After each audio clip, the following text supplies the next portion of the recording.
La permanence du syndicat des locataires ce matin. Abdelkader Ferraoui a rendez-vous pour des questions relatives à son logement. Et comme d'autres ici, l'idée que les loyers échappent au saut d'index, contrairement aux salaires et aux allocations sociales, le met en colère.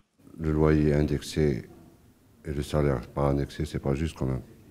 Au moins, si le salaire est indexé, il y a moyen d'indexer le loyer.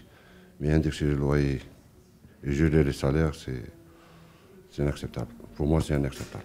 Pour vous, ça ferait une grosse différence ? Oui, bien sûr. La mesure est pourtant bien sur la table du gouvernement fédéral et elle est susceptible de toucher nombre de Bruxellois. 60% d'entre eux louent leur logement.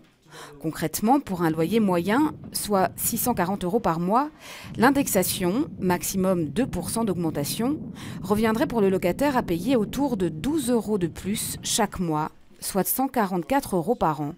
Conséquence, la part du loyer déjà élevée prendrait davantage de place encore dans le budget des familles, puisque les revenus, eux, seraient gelés. Prendre de telles mesures contre les locataires qui, eux, par contre, ne vont pas voir leur salaire, leur pension ou leurs allocations indexées, pour nous, c'est innommable. Et donc, nous avons déjà réagi pour leur demander de revenir la semaine prochaine sur cette disposition. Et le syndicat des locataires soutient la position du gouvernement bruxellois, lui aussi opposé à la mesure.